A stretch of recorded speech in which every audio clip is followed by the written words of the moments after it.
여러분 가시방석에 앉아 보신 적 다 있으시죠? 진짜로 가시로 만든 방석 말고요. 그 가시방석에 앉은 것 같은 상황을 우리가 다 겪어봤잖아요. 얼마나 불편하고 얼마나 민망한 상황이에요. 오죽하면 가시방석이라는 표현까지 됐나 싶은데 오늘 이스라엘을 하나님이 아주 불편한 가시방석의 딱 한가운데에 이제 앉혀 두십니다. 우리 본문 3절 같이 한번 볼게요. 시작.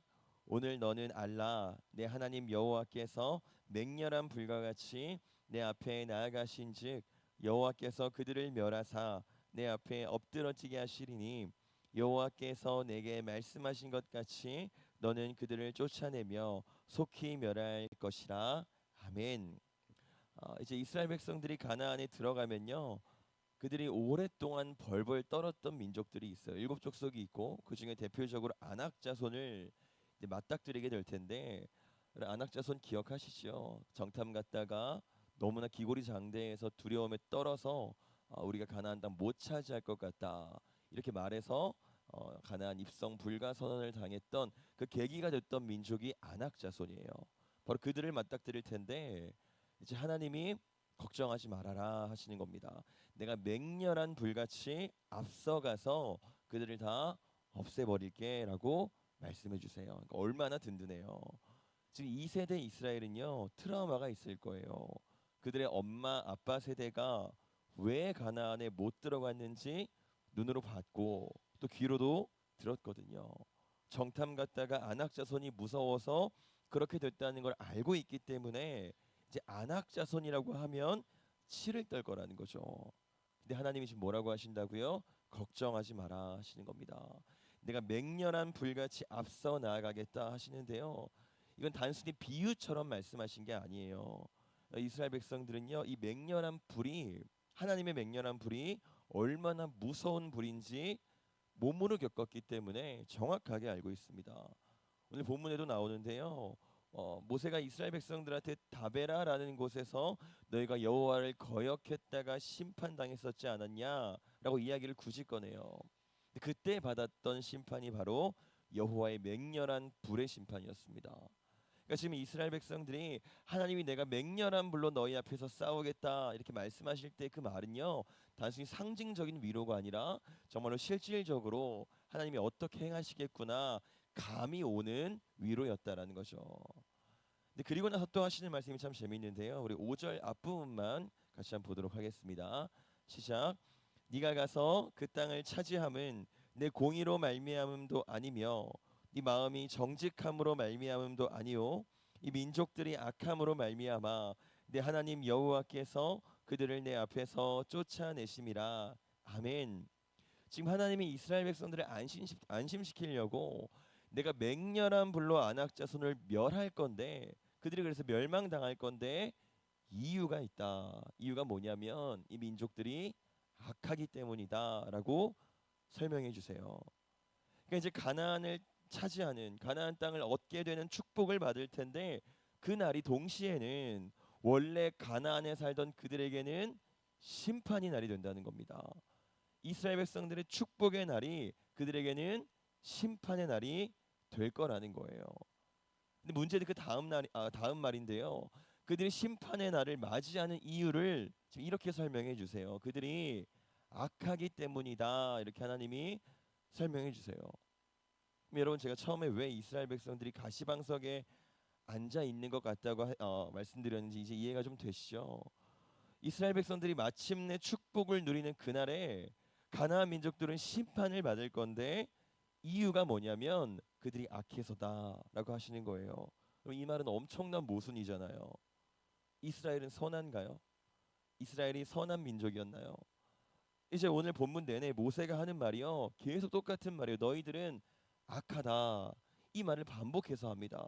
너희는 늘 여호와를 거역하고 목이 어찌나 뻣뻣한지 도무지 말을 듣지 않는 민족이다. 이렇게 말하면서 이스라엘이 별로 듣고 싶지 않은 별로 기억하고 싶지 않은 과거를 모세가 막 들추어냅니다. 너는 시내 산에서 금송아지 만들지 않았냐? 내가 하나님과 독대하고 있을 때에 40주 40야를 하나님과 만나고 있을 때 그때 너희 뭐 하고 있었냐? 잠시도 견디지 못하고 빨리 여호와를 떠나지 않았냐?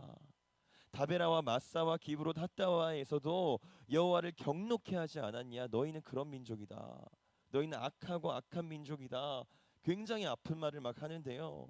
근데 어이없게도 하나님이 가나안 민족들을 멸하시는 이유가, 안악 자손을 멸하시는 이유가 그들이 악하기 때문이다 하시는 거예요. 여러분, 이 이야기를 듣고 있는 지금 이스라엘이 신이 나서 기쁨의 함성을 지를 수 있을까요? 없을까요? 뭐 대단한 뻔뻔함이 아니면 그렇게 못하겠죠. 그들과 마찬가지로 나 역시도 심판받아 마땅한데 왜 나는 가나안을 차지하는 축복을 누리는지 거기에 대해서 민망해해야 되지 않겠어요? 제가 가끔 저희 중고등부 아이들한테요, 농담 반 진담 반으로 좀 팩트 폭력을 날릴 때가 있어요. 여러분, 사춘기 아이들은요 둘 중에 하나입니다. 자기들이 대단히 가치 있는 존재라고 오해를 하든지, 아니면 거꾸로 나는 아무 쓸모없는 존재야라고 자책을 하든지, 둘 중에 하나인데, 제가 이런 생각을 가지고 있는 아이들한테 늘 사실을 말해줘요. 얘들아, 너희는 너희 가정 안에서 하등 쓸모없는 존재란다. 너희가 돈을 벌어오기를 하니, 집안 살림을 도와주기를 하니, 그렇다고 성격이라도 좋아서 집안 분위기를 좋게 만들기를 하니, 한번 생각해 보라고. 너희들 가정 내에서 너희가 플러스 되는 영역이 너희로 말미암아서 있기는 한지 한번 냉정하게 생각해 봐라 하면 애들이요 꿀먹은 벙어리가 돼요. 너희들은 마이너스만 제공하는 존재들이야라고 제가 팩폭을 날립니다. 이로 끝나면 안 되겠죠. 한마디를 더 붙여줘요. 근데 그러면 너희 부모님들은 왜 너희한테 돈도 쓰고 시간도 다 쓰고 모든 인생을 본인들의 세월이 가는 줄도 모르는 채로 다 너희한테 쏟아부을까? 여러분, 제가 이렇게 질문을 하면요, 여러분들은 답을 얼른 떠올릴 수 있으시죠? 쉽게 말씀할 수 있으시죠? 우리 여기에 대한 답을 너무 말하는 게 쉬운데요, 의외로 아이들은 잘 몰라요. 그래서 제가 알려줍니다. 사랑해서 그런 거라고. 자식이기 때문에 그런 거라고. 너희가 이 가정의 보탬이 돼서, 너희가 플러스가 돼서, 너희로 말미암아서 가정이 뭔가 이롭게 돼서가 아니고, 그냥 자식이기 때문에, 사랑하기 때문에 돈을 쓰고 인생을 쏟는 거라고. 심지어는 그렇게 다 쏟아내도 하나도 아깝지 않다고 그렇게 설명을 해줘요. 여러분, 이런 거예요. 우리는요 심판의 대상이 되는 그 가나안 민족들과 사실은 하나도 다르지 않습니다. 그 심판의 날이 우리한테도 원래는 심판의 날이 똑같이 돼야 되는 게 순리였다는 거예요. 근데 그 날이 우리한테 축복의 날이 될 수 있었던 건 한 가지 이유밖에 없습니다. 보면 29절 같이 보겠습니다. 시작. 그들은 주의 큰 능력과 표심팔로 인도하여 내신 주의 백성 곧 주의 기업이로소이다 하였노라. 아멘. 이유는 한 가지예요. 주께서 특별히 저와 여러분을 특별한 은혜로 주의 백성 삼아 주셨기 때문인 거예요.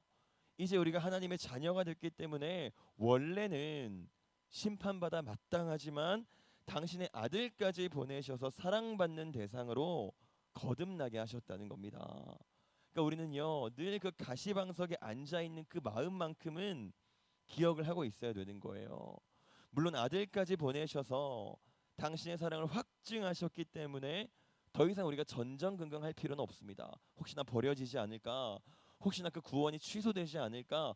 날 다시 하나님이 당신의 호적에서 파버리지 않을까? 염려하실 필요는 없어요. 근데 기억은 해야죠. 내가 멸망의 대상이었다는 걸 기억은 해야 된다는 거예요. 기억하고 감사하고 그리고 나서 누리는 건 그 다음이라는 겁니다. 오늘 본문의 구조가 참 재밌는 점이요. 제가 아까도 말씀드렸지만 모세가 이제 이스라엘 백성들의 악함과 더러움과 불순종과 거역함을 지속적으로 말해요. 아주 민망할 정도로 너희는 그 땅을 차지할 자격이 도무지 없는 민족들이다. 콕콕 찌르는 말을 합니다. 근데 이 모든 아픈 말을 마치 감싸듯이 모세가 시작과 끝은 이렇게 말합니다. 본문 1절 그리고 마지막 절 연속으로 한번 보겠습니다. 1절입니다. 시작. 이스라엘아 들으라. 네가 오늘 요단을 건너 너보다 강대한 나라들로 들어가서 그것을 차지하리니 그 성읍들은 크고 성벽은 하늘에 닿았으며. 아멘. 우리 마지막 절 보겠습니다. 그들은 주의 큰 능력과 표심팔로 인도하여 내신 주의 백성 곧 주의 기업이로소이다 하였노라. 아멘.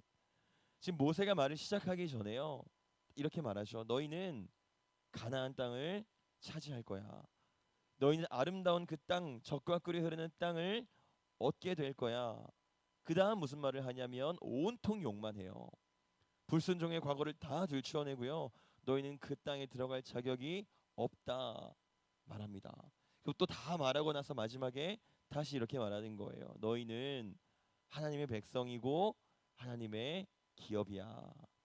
그러니까 너희가 불순종의 민족이고 악한 민족이라는 건 사실이 맞는데 그걸 부정할 수는 없어요. 근데 그럼에도 불구하고 어쨌든 간에 너희는 분명히 가나안을 차지할 자들, 그 축복을 누릴 자들, 하나님의 변하지 않는 백성 될 자들이라고 모세가 이스라엘 백성들의 정체성을 확인시켜 주는 겁니다.